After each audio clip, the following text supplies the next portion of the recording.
पुढील कार्यक्रम प्रसारित करणारे आहेत जॉयस्मेर मिनिस्ट्रीचे मित्र आणि भागीदार. तुम्ही एक विरोध पार केला, तुम्ही दुसरा विरोधही पार केला. तेव्हा मला समजत नाही मी योग्य ते करू पाहते, तरी माझ्या वाट्याला एका समस्येनंतर दुसरी, दुसरी नंतर तिसरी, तिसरी नंतर चौथी येते. बहुधा देवा हे तुझ्याकडून नसेल. मला वाटतं मी हार मानावी.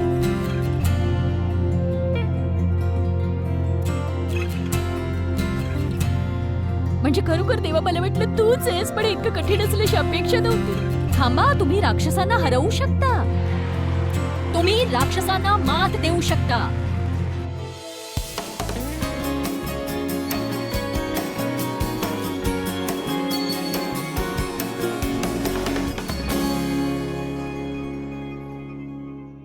आज मी तुमच्याशी बोलणार आहे राक्षसांना हरवण्याविषयी. कारण जेव्हा तुम्ही एखाद्या गोष्टीबाबत पुढे जाण्याचं ठरवता, आज जर तुम्ही या सभेत आहात आणि तुमच्या मनात एक गोष्ट आली असेल की आता बस मी हे असं सहन करत नक्कीच बसणार नाही, मी परमेश्वरासोबत कार्य करून माझ्या जीवनातला बदल हा पाहणार आहे आणि मला ना एक ठीकठाक वैवाहिक जीवन नकोय, मला उत्तम वैवाहिक जीवन हवंय.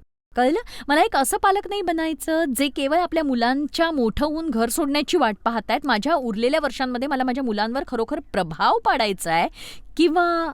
किंवा तुम्ही म्हणत असाल माझं ना परमेश्वराच्या वचनाद्वारे सेवा करण्याचं स्वप्न आहे, मी ते जाऊ दिलं. देवाने माझा वापर करण्याचं स्वप्न मी जाऊ दिलं आणि आता मी पुन्हा माझ्या समस्येमध्ये गुरफटून गेले, पण मी पुन्हा पुढे जाणार आहे. किंवा मला कर्जमुक्त व्हायचंय, मला कर्जाचा कंटाळा आलाय, मी कर्जमुक्त होईन. आता ऐका, तुम्ही कितीही ठरवा, जेव्हा तुम्ही पुढे जायचं ठरवता, हे तुम्हाला नकारात्मक वाटणार नाही अशी अपेक्षा करते, पण हे सत्य आहे की तुम्हाला सैतानाचा विरोधात जाणवतोच. याची तयारी जर तुम्ही केली नाही, तुम्ही त्याबाबत मनाची तयारी केली नाही, तर पहिल्या टप्प्यावर पोहोचण्याआधीच तुम्हाला बहुधा हार दिसायला लागेल. आपल्याला असं वाटतं की केवळ देवाने वचन दिलं म्हणजे ते आपोआप घडून येईल, पण हे खरं नाही. परमेश्वरासोबत सगळ्या गोष्टी शक्य आहेत, पण आपण काहीच न करता केवळ बसून राहिलो तर सगळ्या गोष्टी देवासोबत घडतील असं होत नाही. प्रेषित पौल, महान प्रेषित, 1 कोरिंथ अध्याय 16 वचन 9, तो म्हणतो, कारण मोठे व कार्य साधण्याजोगे द्वार माझ्यासाठी उघडले आहे आणि विरोध करणारे पुष्कळच आहेत. आता एक सांगू, छोटे राक्षस असतात, मोठे राक्षसही असतात. काल सभा सुरू होण्याआधी माझ्यासमोर 4 छोटे राक्षस आले होते आणि सर्वप्रथम मी आज 2 तुटलेल्या बोटांनी तुम्हाला संदेश देते. तुम्हाला या पट्ट्या दिसतील पहा. काय चाललंय ते माझं मलाच माहीत नाही, पण मी गेल्या वर्षी माझी बोट मोडून घेतली. असं त्याचं काय करायचंय ते चालूच आहे, पण मी नुकतंच एक दुसरं बोट सुद्धा मोडून घेतलं. केवळ एका तुटक्या बोटामुळे मी घरी बसणार नाही, मी ती बांधून ठेवीन. मला कोणी विचारलं तुम्ही काय कराल, त्याने तुम्हाला बंद बूट घालायला दिला तर? मी म्हटलं मी ते बूट घालून संदेश देईन. माझं वरदान हे माझ्या पायात नाही, ते माझ्या मुखात आहे.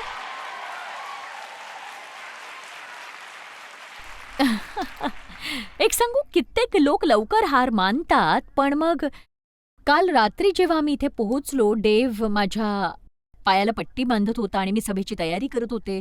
मी माझी पुस्तकं घेतली, मी माझ्या पट्ट्या लपवत होते, सगळं ठीक होणार होतं. मी पॅन्ट घातल्यावर मला काहीतरी गडबड वाटली. म्हटलं काय झालंय हे, आता मी विचित्र दिसते. समजायला थोडा वेळ लागला, पण ती नवीन पॅन्ट होती आणि टेलरने ती शिलाई मारलीच नव्हती. आणि मी बूट घातले होते, तयार झाले होते, पण ही पॅन्ट चुरगळलेली होती कारण ती जराशी लांब होती आणि मग संपूर्ण कपडे मला बदलावे लागणार होते. मग मी सगळे कपडे बदलले, जे चांगलंच होतं, पण गडबड झाली कारण शेवटच्या क्षणी ते झालं. आम्ही काल इथे पोहोचलो आणि मी माझा संदेश विसरले. तो हॉटेलमध्येच राहिला.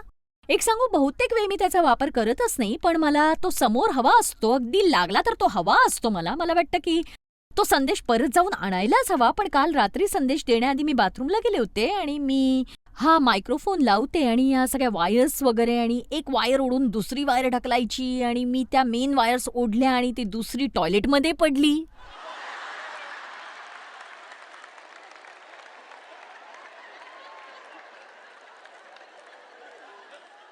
छोटे राक्षस. पण या सगळ्यामध्ये मुद्दा हा आहे की माझ्यासाठी शांत आणि स्थिर राहण्याचं महत्त्व तुम्हाला कळेल की नाही खरंच कुणास ठाऊक. प्रामाणिकपणे. आणि खरंच सैतान आपल्याला निराश करण्याची तयारीच करत असतो. पण सत्य हे आहे, आता ऐका, सत्य हे आहे की आपण जेव्हा निराश होतो, आपण भावनिक होतो, आपण देवाचं ऐकणं थांबवतो. आणि मग जे आपण ऐकतो ते आपल्या त्रासलेल्या मनाद्वारे ऐकतो आणि आपण आता सगळ्यांवर चिडलेले असतो. हे असंच होतं, ते तसंच होतं, हे असं का घडतं? आणि साऊंड्सची माणसं म्हणतात की तुम्ही मायक्रोफोन पाडला ते आम्हाला सांगितलं का नाही, कारण आम्ही त्यावर फुंकर मारून तो सुकवला असता.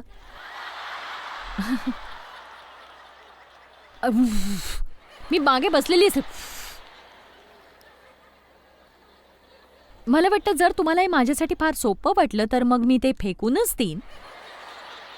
बघा, या सगळ्या गोष्टी क्षुल्लक आहेत. याला तुम्ही दैनंदिन चिडचिड असं म्हणू शकता. म्हणजे खरोखर हेच जीवन आहे. पण प्रामाणिकपणे आणि खरं, मला वाटतं की तुम्ही याला घाबरता कामा नये. आयुष्यात काही गोष्टी सुरळीतपणे होतात, पण सगळ्याच नाहीत. आणि ठामपणे उभं राहण्याच्या तयारीत असायला हवं आपण. हार मानण्यास नकार हा द्यायलाच हवा. पुन्हा नव्याने सुरुवात करायला कधीच उशीर होत नसतो. पण असा विचार करू नका की जेव्हा तुम्ही प्रयत्न करायला पाऊल उचलाल तेव्हा सैतान तुम्हाला मागे खेचण्यासाठी तुमच्या विरोधात पाऊल उचलणार नाही. तो एक मानसिक हल्ला असू शकेल, हा असा हल्ला असेल ज्यात तुमच्यावर प्रेम करणारी माणसंही तुम्हाला सांगतील तुम्ही ते करू शकत नाही.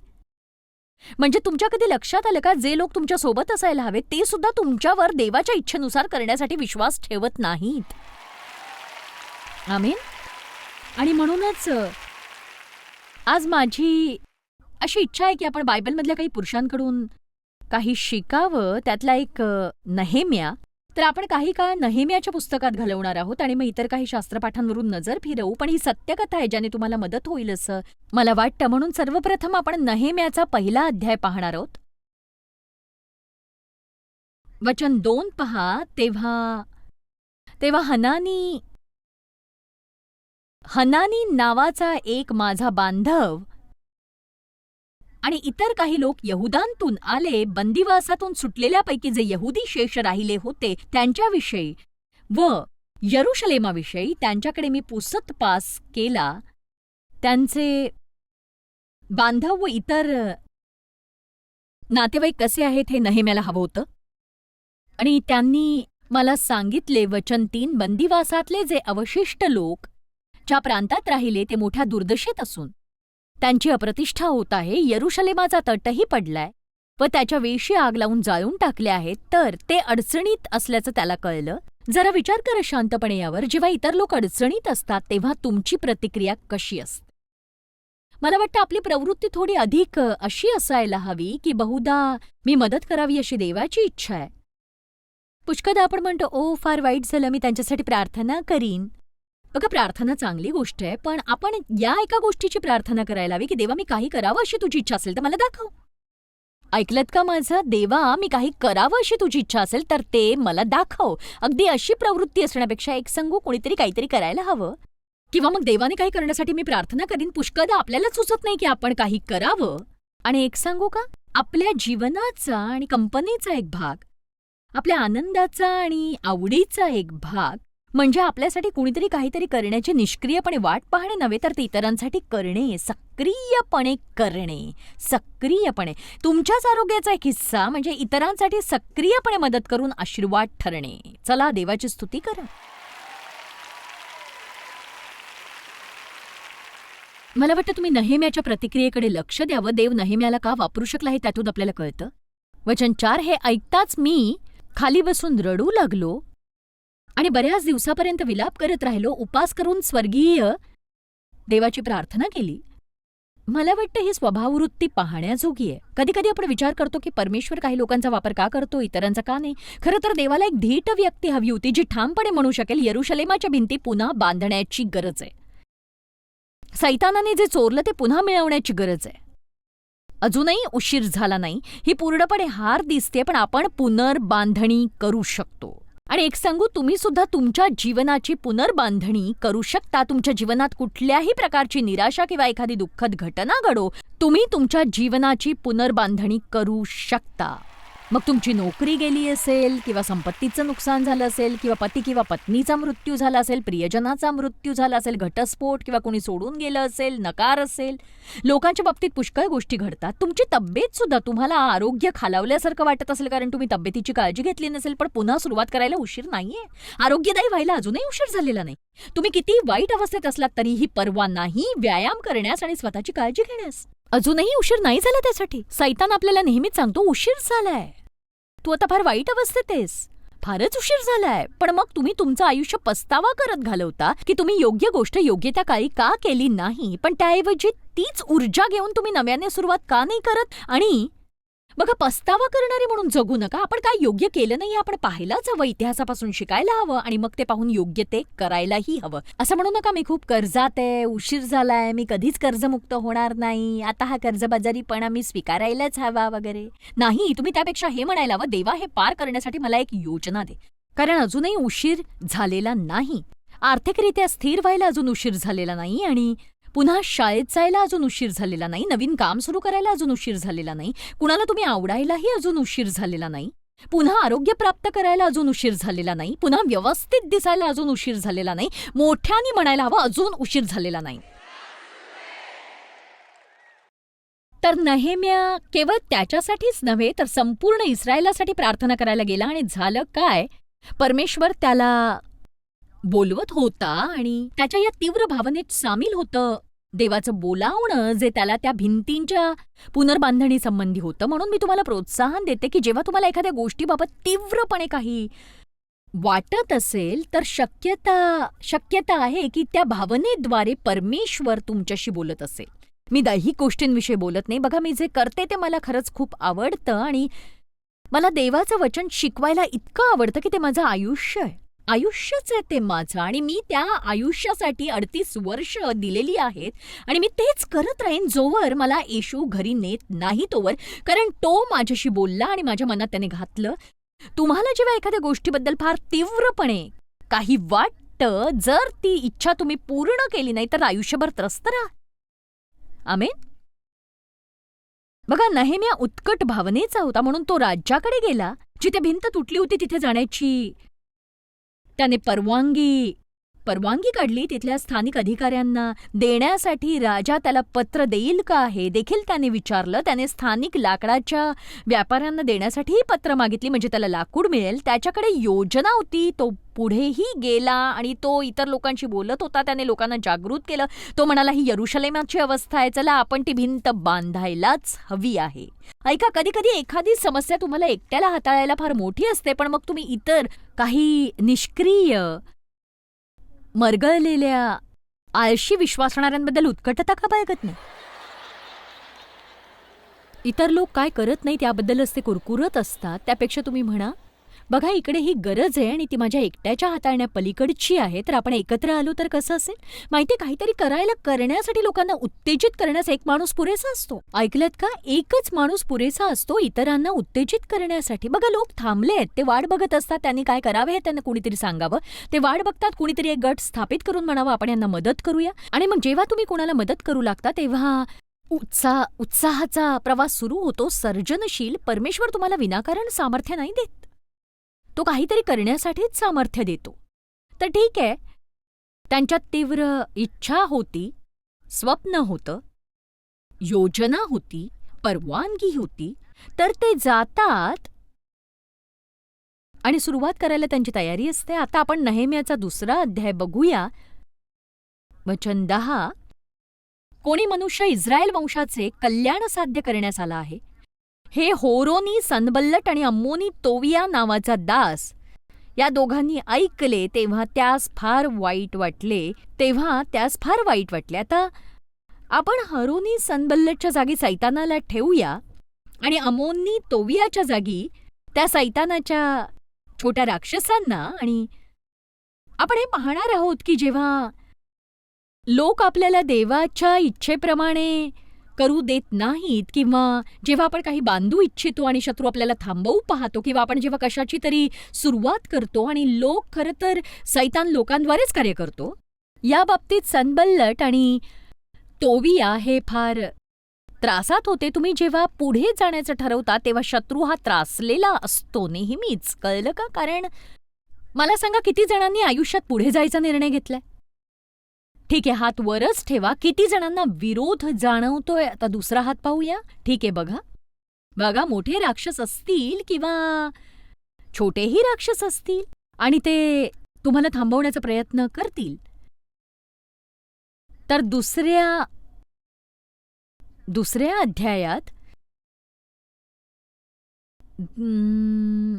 दुसरा अध्याय वचन 17. माझ्याकडे बरीच शास्त्रपाठ आहेत आणि इथे उभी राहून मी सगळेच नाही वाचणार, पण मी तुम्हाला गमावून बसेन नाही तर. पण मी काही महत्वाचे भाग वाचते. मग मी त्याच म्हणालो, आपण केवढ्या दुर्दशेत आहोत ते तुम्हाला दिसतंच. यरुशलेम उजाड झाले आहे आणि त्याच्या वेशी अग्नीने जाळून गेल्यात. तर चला आपण यरुशलेमाचा कोट बांधू, म्हणजे यापुढे आपली अप्रतिष्ठा व्हायची नाही. बघा, आपलं जीवन दुर्दशेत आहे, त्याची पुनर्बांधणी करण्याचा प्रयत्न आपण परमेश्वराला देणं लागतो, कारण त्याने आपल्यासाठी जे केलं त्यानंतर आपण त्याची जी अवस्था केली ती त्याला अप्रतिष्ठा आणणारी, आणि त्याने जी किंमत आपल्यासाठी मोजली ती आपण लक्षात घेत नाही आहोत. आणि तुम्हाला जर स्वतःसाठी बाहेर पडायचं नसेल तर निदान येशूसाठी तरी ते करा ना तुम्ही.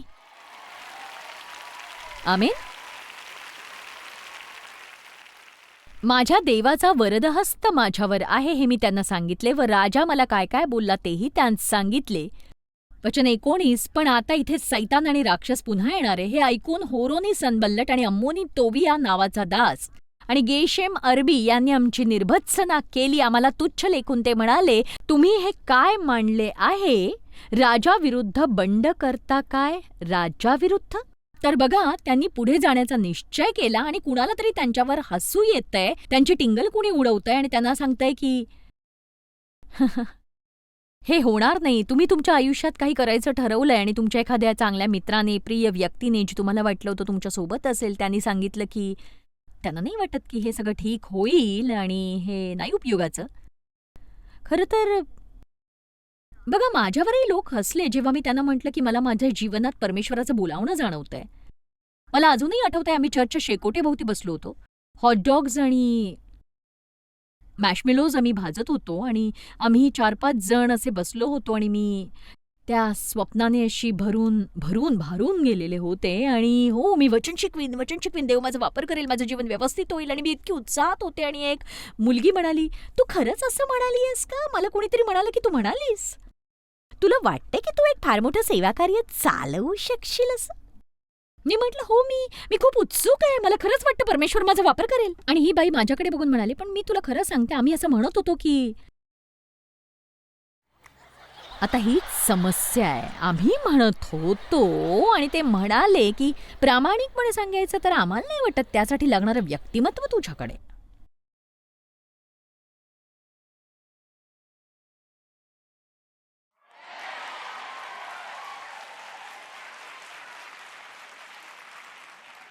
पण एक सांगू का, मी अजूनही इथे आहे. चला तर आपण नेहेम्या 4थ्या अध्यायाकडे जाणार आहोत.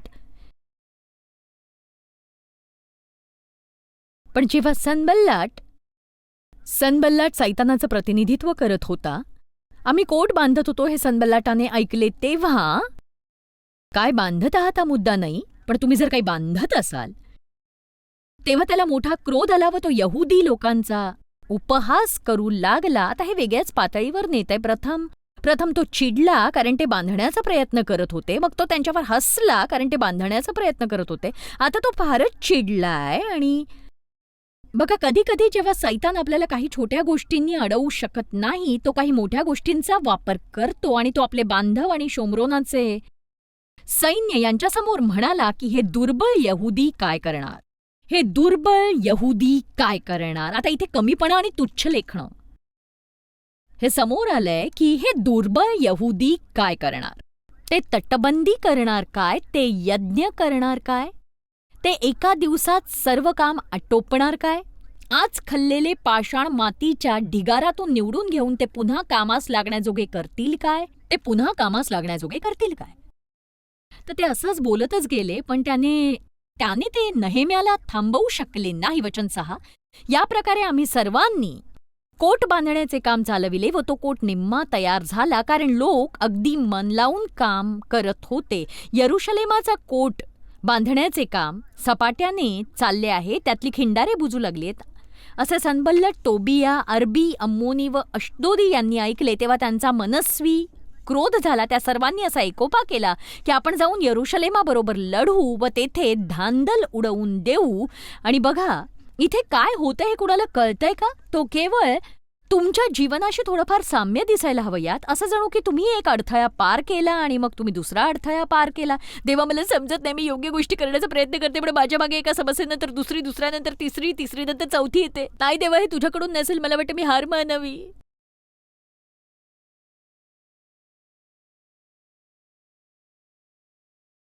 म्हणजे खरोखर देवा मला वाटलं तूच आहेस, पण इतकं कठीण असेल अशी अपेक्षा नव्हती केली. थांबा, तुम्ही त्या राक्षसांना हरवू शकता. तुम्ही त्या राक्षसांवर मात करू शकता, पण तुम्ही दुर्बल असता कामा नये.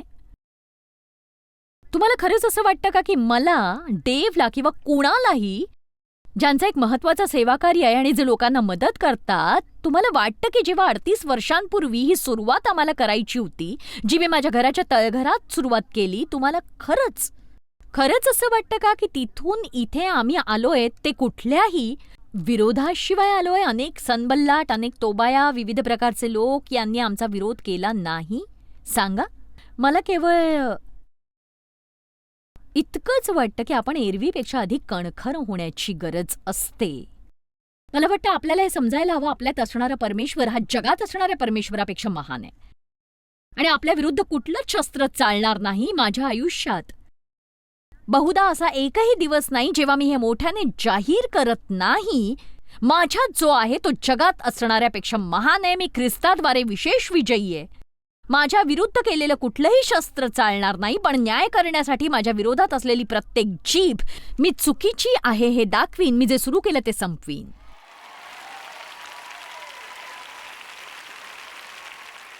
आणि मी हे बोलेनच, मी याविषयी धीट राहीन. तुम्ही जर संपवू इच्छित नाही तर मग सुरुवातच करू नका.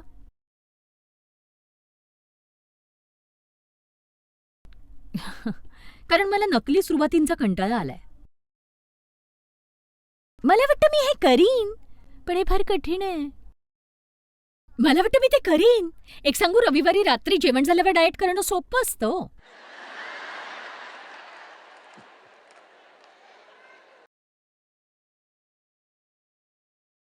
बघा, व्यायामाची योजना करणं तोवर सोपं असतं जोवर तुम्ही इतके फुगता की शौचालयात बसल्यावर उठायचे वांदे होतात. मला ते सगळं माहिती आहे. मी प्रथम जेव्हा व्यायाम करायला सुरुवात केली मला वाटलं मी मरून जाईन. मी 2 वर्ष फुगलेली होते. मी वयाच्या 63व्या वर्षापर्यंत सुरुवात केली नव्हती आणि बघा, सैतानाने मला सांगितलं नाही, फार उशीर झालाय. आणि आत्ताच माझा 17वा वाढदिवस झाला. मी आठवड्यातून 3दा वजनांचे व्यायाम करते. आणि मी सगळ्यांना सांगते की बघा, मसल्स बघा माझे. आणि मी हवेत उड्या मारत नाहीये, मी सैतानाला मसल्स दाखवते. आणि मी खरंच हवेत बोलत नाहीये. मी सैतानाला हे दाखवते की मला तुटून पडण्याची गरज नाही. मी खंबीर राहून देवासाठी कार्य करू शकते माझ्या जीवनाच्या शेवटच्या वर्षातही. आणि मला विश्वास आहे त्याची महिमा आधीपेक्षा महान असणार आहे. आमेन. कुठेही जाऊ नका, जॉयस शेवटचं बोलण्यास लवकरच येत आहे. बहुधा तुम्ही आज प्रचंड विरोधाचा सामना करत असाल आणि ते साध्य करण्याच्या कष्टात, ज्यावर तुमचा ठाम विश्वास आहे की तुम्ही तेच करायला हवं. पण हे लक्षात ठेवा, तुमच्या विरुद्ध असलेलं कुठलंच शस्त्र चालणार नाही. तुम्ही ठामपणे उभे राहा. परमेश्वराने नेमलेल्या कामात असताना तुमच्या जीवनावर परमेश्वराचं वचन जाहीर करा. परमेश्वर तुम्हाला आशीर्वाद देऊ. तुमचा दिवस उत्तम असो. जॉयस मायर मिनिस्ट्रीज करता तुम्ही खूप मौल्यवान आहात. आम्हाला तुमचं कौतुक आहे आणि जगभरामध्ये हे सेवा कार्य शक्य करण्याकरता आम्ही आमच्या मित्रांचे आणि पार्टनर्सचे आभारी आहोत. आम्ही एकत्रितपणे भुकेल्यांना खाऊ घालतो, गरिबांना वस्त्र देतो आणि राष्ट्रांना सुवार्ता सांगतो. तुमच्या प्रार्थनेच्या विनंती करता आमच्याविषयी आणखी माहिती मिळवा. जॉयसच्या कॉन्फरन्सच्या तारखा पहा आणि ख्रिस्ताची प्रीती जगभरामध्ये पसरवण्याकरता आमचे सहभागी व्हा.